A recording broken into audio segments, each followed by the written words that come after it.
بسم اللہ الرحمن الرحیم۔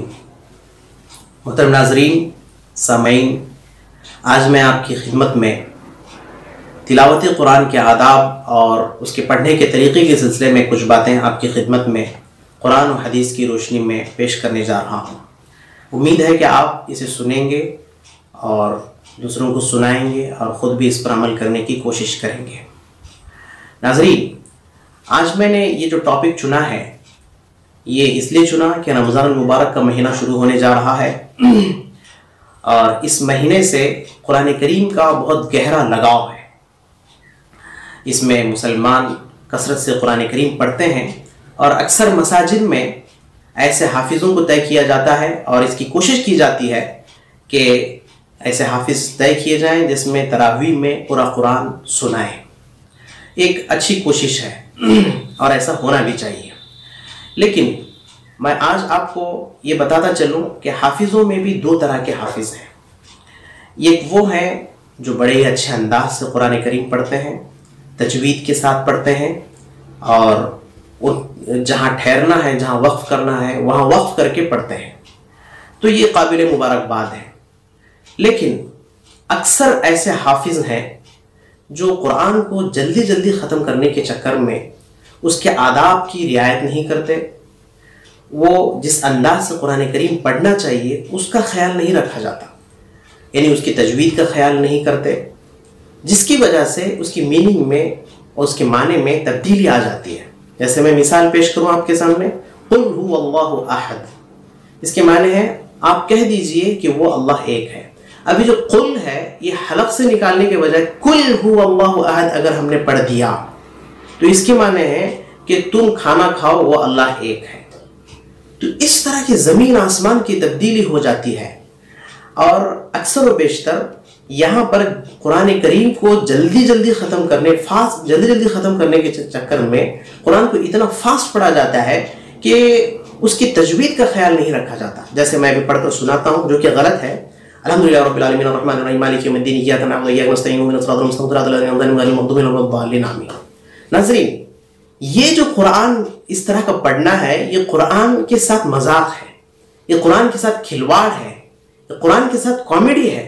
اللہ اس سے خوش نہیں ہوتا ہے، اللہ اس سے ناراض ہوتا ہے۔ قرآن کسی للو پنجو اور ایرے غیر نتو خیرے کی کتاب نہیں ہے، یہ قرآن اللہ کا کلام ہے، اللہ کی کتاب ہے، اللہ کی جانب سے نکلے ہوئے وہ الفاظ ہیں۔ ان الفاظ کو جبریل امین نے آپ صلی اللہ علیہ وسلم کی خدمت میں لا کر پیش کیا، تو آپ صلی اللہ علیہ وسلم نے صحابہ کو سنایا اور صحابہ سے ہم تک یہ قرآن کریم پہنچا ہوا ہے۔ تو جو کتابی شکل میں ہمارے پاس قرآن کریم ہے یہ کسی ایرے غیرے کی لکھی ہوئی کتاب نہیں ہے، یہ اللہ کا کلام ہے۔ جب ہم اللہ کا کلام پڑھ رہے ہوں تو اسی طرح کا احترام ہمارے دماغ میں ہونا چاہیے کہ یہ اللہ کی کتاب ہے، اس کے آداب کی رعایت کرتے ہوئے ہم اس کتاب کو پڑھیں، تب ہمیں اجر ملے گا، تب ہمیں ثواب ملے گا، تب اللہ کی رحمت ہمارے اوپر اترے گی۔ جیسے کسی پرائم منسٹر کا کوئی خط آ گیا تو کتنے ادب کے ساتھ ہم اسے کھولتے ہیں، کتنے ادب کے ساتھ اسے پڑھتے ہیں، اور اسی طرح سے کسی بڑے آدمی کا کوئی خط آ گیا تو کتنے ادب کے ساتھ اسے پڑھتے ہیں۔ اب اگر ہم الٹا سیدھا قرآن کریم پڑھیں گے تو ظاہر سی بات ہے اللہ تو سن رہا ہے، تو اللہ اس قرآن کو سن کر خوش ہوگا کہ ناراض ہوگا؟ میں نے ایک کتاب لکھی، جیسے میں یہ ویڈیو بنا رہا ہوں آپ کی خدمت میں، اب اس ویڈیو کو فاسٹ کر دیا جائے تو کچ کچ کچ کچ ہو جائے گا، جس کی وجہ سے جب میں اس ویڈیو کو سنوں گا فاسٹ کر کے تو مجھے غصہ آ جائے گا کہ میرے الفاظ کو تم نے بگاڑ دیا، میری لکھی ہوئی کتاب کو تم نے بگاڑ دیا، میرے کہے ہوئے بیان کو تم نے بگاڑ دیا، تو مجھے غصہ آئے گا، جبکہ میں مخلوق ہوں، جبکہ میں ایک انسان ہوں، وہ تو اللہ ہے، وہ تو خالق ہے، وہ تو پیدا کرنے والا ہے۔ جب اس کی کتاب کو، جب اس کے کلام کو ہم بگاڑ کر پڑھیں گے تو اللہ ناراض ہو جائے گا۔ اس لیے ناظرین، جب قرآن کریم پڑھیں تو میں تمام ناظرین سے بھی مخاطب ہوں اور اپنے تمام حفاظ اکرام سے بھی مخاطب ہوں جو تراویح سنانے والے ہیں، جو تراویح پڑھانے والے ہیں، کہ وہ قرآن کریم کو اس کے آداب کی رعایت کرتے ہوئے پڑھیں گے تو اللہ بھی خوش ہوگا۔ وہ تو چند آداب میں آپ کی خدمت میں پیش کرنے جا رہا ہوں۔ سب سے پہلا ادب اخلاص اور للہیت۔ ہم قرآن کریم پڑھیں تو اللہ کو خوش کرنے کے لیے پڑھیں۔ اللہ تعالیٰ سورہ بینہ میں ارشاد فرماتا ہے، آیت نمبر 5، وَمَا أُمِرُوا إِلَّا لِيَعْبُدُوا اللَّهَ، انہیں حکم نہیں دیا گیا مگر اس بات کا کہ وہ اللہ کی عبادت کریں، مخلصین لہ الدین، اسی کے لیے عبادت کو خالص کرتے ہوئے، اور قرآن کریم پڑھنا عبادت ہے۔ اب عبادت ہم صرف اللہ کو خوش کرنے کے لیے کریں، پیسے کمانے کے لیے نہیں، اور کسی کو دکھانے کے لیے نہیں، شہرت کے لیے نہیں، نام کے لیے نہیں، کسی کے لیے نہیں، صرف اللہ کے لیے ہم یہ قرآن کریم کی تلاوت کرنے والے بن جائیں تو یہ سب سے پہلا ادب ہے۔ دوسرا ادب، جب ہم قرآن کریم پڑھنے کے لیے بیٹھ جائیں تو تعوذ یعنی اعوذ باللہ من الشیطان الرجیم ضرور پڑھیں۔ سورہ مریم سورہ نحل آیت نمبر 98 میں اللہ تعالیٰ ارشاد فرماتا ہے فَإِذَا قَرَأْتَ الْقُرْآنَ، جب آپ قرآن پڑھنے لگو تو فَاسْتَعِذْ بِاللَّهِ مِنَ الشَّيْطَانِ الرَّجِيمِ، تو آپ اللہ کی پناہ میں آ جاؤ شیطان مردود سے، ورنہ تم کو بھٹکا دے گا۔ یہ دوسرا ادب تھا۔ ناظرین، تیسرا ادب یہ ہے کہ ٹھہر ٹھہر کر قرآن پڑھا کرو۔ سورہ مزمل آیت نمبر 4 میں اللہ ارشاد فرماتا ہے وَرَتِّلِ الْقُرْآنَ تَرْتِيلًا، قرآن کو ٹھہر ٹھہر کر صاف صاف پڑھا کرو۔ یہ اللہ کا حکم ہے، یہ قرآن کریم کے اندر یہ آیت موجود ہے۔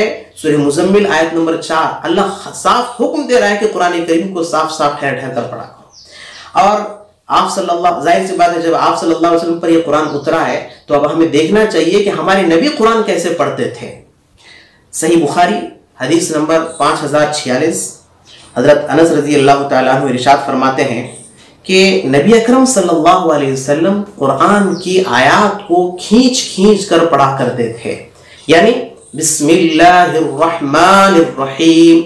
خود حضرت انس رضی اللہ تعالیٰ عنہ نے اس آیت کو پڑھ کر مثال کے ساتھ بیان کیا کہ بسم اللہ الرحمن الرحیم۔ اس انداز سے قرآن پڑھنا چاہیے اور ٹھہر ٹھہر کر قرآن پڑھنا چاہیے۔ آج ہم فاسٹ انداز سے قرآن کریم پڑھ کر آگے بڑھ جاتے ہیں، جس میں بہت ساری غلطیاں ہو جاتی ہیں، اللہ ہمیں معاف کر دے۔ اب اسی طرح سے صحابہ رضی اللہ عنہم کا بھی یہی طریقہ تھا۔ حضرت عبداللہ ابن مسعود رضی اللہ تعالیٰ عنہ بہت بڑے صحابی ہیں، ان کی خدمت میں ایک صحابہ آئے، ایک شخص آیا اور آ کر کہنے لگا کہ میں پورا مفصل یعنی سورہ قاف سے لے کر سورہ ناس تک صرف ایک رکعت میں پڑھ لیتا ہوں۔ تو حضرت عبداللہ ابن مسعود رضی اللہ تعالیٰ عنہ اس کی طرف دیکھنے لگے اور کہنے لگے ایسے ہی جیسے شعر سنایا کرتے ہیں، جیسے اشعار سنایا کرتے ہیں، تم ویسے پڑھتے ہو؟ پھر اس کے بعد حضرت عبداللہ ابن مسعود رضی اللہ تعالیٰ عنہ نے فرمایا کہ کچھ لوگ ایسے ہوں گے یا ایسے ہیں جو قرآن کریم کی تلاوت کرتے ہیں لیکن وہ قرآن کریم ان کے حلق کے نیچے تک نہیں اترتا، حلق کے نیچے تک نہیں اترتا ہے، جبکہ قرآن کی تلاوت اور اس کا پڑھنا ایک ایسا فائدے مند عمل ہے کہ اسے جو حلق سے نیچے اتر کر دل تک دستک دے، دل تک پہنچ جائے اور اس میں گھر کر جائے، یہ ہونا چاہیے۔ تو اس میں اس چیز کا خیال ضرور رکھنا چاہیے۔ ناظرین، اسی طرح جب ہم تجوید کا خیال نہیں رکھیں گے تو اللہ کی رحمت بھی نہیں اترے گی، اللہ کے فرشتے بھی نہیں اتریں گے۔ اور آج کل یہی ہمارے ساتھ ہو رہا ہے کہ ہم لوگ ہماری مساجد میں جو قرآن کریم پڑھا جا رہا ہے اس کا حال کیا ہے ہم دیکھ رہے ہیں، لیکن جب ہم تجوید کا خیال کرتے ہوئے پڑھیں گے اور ان کے آداب، قرآن کریم کے پڑھنے کے جو آداب ہیں ان کی رعایت کے ساتھ پڑھیں گے، ان کے آداب کی رعایت کرتے ہوئے پڑھیں گے تو ظاہر سی بات ہے اللہ کی رحمت بھی اترے گی، اللہ کے فرشتے بھی اتریں گے۔ صحیح بخاری آیت نمبر 5018، اس میں ایک واقعہ منقول ہے حضرت اسید ابن حضیر رضی اللہ تعالیٰ عنہ کا۔ دیکھیے، ایک مرتبہ حضرت اسید ابن حضیر رضی اللہ تعالیٰ عنہ رات میں اپنے گھر میں سورہ بقرہ پڑھ رہے تھے، تو جیسے ہی سورہ بقرہ پڑھنا شروع کر دیا تھوڑی دیر کے بعد ان کا گھوڑا بدکنے لگا اور اس کی تھوڑی دور پر ان کا بیٹا یعنی یحییٰ وہ آرام کر رہا تھا۔ تو اسید ابن حضیر رضی اللہ تعالیٰ رک گئے، جیسے ہی وہ رک گئے ان کا گھوڑا بھی پرسکون ہو گیا۔ پھر اس کے بعد جب پڑھنے لگے تو پھر گھوڑا بدکنے لگا، تو حضرت اسید ابن حضیر رضی اللہ تعالیٰ عنہ یہ کئی مرتبہ یہ عمل ہوتا رہا، اس کے بعد قرآن پڑھنا بند کر دیا، اس کے بعد باہر آ گئے۔ باہر آ کر گھوڑے کے اوپر آسمان کی طرف نگاہ اٹھا کر دیکھا کہ کیا دیکھتے ہیں کہ ایک بادل کی چھوٹی سی ٹکڑی ان کے اوپر سایہ فگن ہے، یعنی سائے کے انداز میں ٹھہری ہوئی ہے، پھر اس میں قندیلیں لگی ہوئی ہیں یعنی ستارے جگمگا ہیں۔ وہ پریشان ہو گئے۔ پھر اس کے بعد صبح ہونے کے بعد آپ صلی اللہ علیہ وسلم کی خدمت میں واقعہ پیش کیا گیا تو اللہ کے رسول صلی اللہ علیہ وسلم نے فرمایا اسید یہ فرشتے ہیں، جب تم قرآن کی تلاوت کرنا شروع کر دیے تو فرشتے اس قرآن کی تلاوت کو سننے کے لیے وہاں پہ حاضر ہو گئے تھے اور گھوڑا اس کو دیکھ کر یا اس رحمت کی وجہ سے بدکنے لگا۔ اور پھر آپ صلی اللہ علیہ وسلم نے فرمایا کہ اگر تم اسی طرح قرآن کی تلاوت کو جاری رکھتے تو صبح تک وہ بادل کی ٹکڑی وہاں پہ موجود رہتی اور سارے لوگ اپنی آنکھوں سے اس کو دیکھ لیتے۔ یہ ہوتا ہے جب آدمی قرآن کو قرآن کے انداز میں پڑھتا ہے، اس کے درد کے ساتھ پڑھتا ہے، اس کے احساس کے ساتھ پڑھتا ہے، اس کی تجوید کا خیال کرتے ہوئے پڑھتا ہے، تو پھر اللہ کی رحمت اس پر برستی ہے، اسی طرح سکینہ نازل ہوتی ہے، پھر فرشتے آ کر اس قرآن کریم کو سننے لگتے ہیں۔ ناظرین، یہ تیسرا ادب تھا۔ اب چوتھا ادب یہ ہے کہ جب بندہ قرآن پڑھنے لگتا ہے تو اللہ قرآن کے علاوہ کسی بھی چیز کو اتنی توجہ سے نہیں سنتا جتنا قرآن کو سنتا ہے۔ یہ بھی روایت صحیح بخاری میں ہے۔ حضرت ابو ہریرہ رضی اللہ تعالیٰ عنہ سے روایت ہے کہ آپ صلی اللہ علیہ وسلم نے ارشاد فرمایا، اللہ تعالیٰ کسی چیز کو اتنی توجہ سے نہیں سنتا جتنی توجہ سے نبی کا خوش الحان سے قرآن مجید پڑھتا ہے۔ اللہ تعالیٰ جب قرآن کریم پڑھا جاتا ہے تو اسے غور سے سنتا ہے، اور اچھی آواز کے ساتھ جب کوئی پڑھتا ہے، حدیث میں آتا ہے کہ زینوا القرآن باصواتکم، قرآن کو اپنی آواز سے مزین کرو اور اسے تجوید کے ساتھ پڑھو۔ اسی لیے کسی شاعر نے کیا خوب کہا ہے کہ والأخذ بالتجوید فرض لازم ومن لم یجود القرآن آثم، یعنی قرآن کریم کو تجوید کے ساتھ پڑھنا ایک فرض ہے، لازم ہے، اور جو قرآن کریم کو تجوید کے ساتھ نہیں پڑھتا ہے تو وہ گنہگار ہے، وہ گنہگار ہے۔ یاد رکھیں اس چیز کو کہ ہمارے سروں پر، ہمارے حفاظ پر قرآن کریم کو جلدی جلدی ختم کرنے کا ایک بت سوار ہوتا ہے، جس کی وجہ سے قرآن کے الفاظ معانی کا کچھ خیال نہیں کیا جاتا ہے، دھڑ دھڑ دھڑ دھڑ تیزی سے پڑھ کر ختم کیا جاتا ہے، جبکہ اس قرآن کو پڑھنے کا ثواب ملنے کے بجائے اسے اس کا گناہ ملتا ہے، اس پر اللہ کی رحمت نہیں اترتی ہے بلکہ زحمت اترتی ہے۔ ناظرین، یہ چوتھا ادب تھا۔ پانچواں ادب یہ ہے کہ قرآن کریم جب پڑھا جاتا ہے تو اس وقت آنکھوں سے آنسو بہنے لگتے ہیں۔ صحابہ کا یہ وصف تھا، خود رسول اللہ صلی اللہ علیہ وسلم کی صفت تھی۔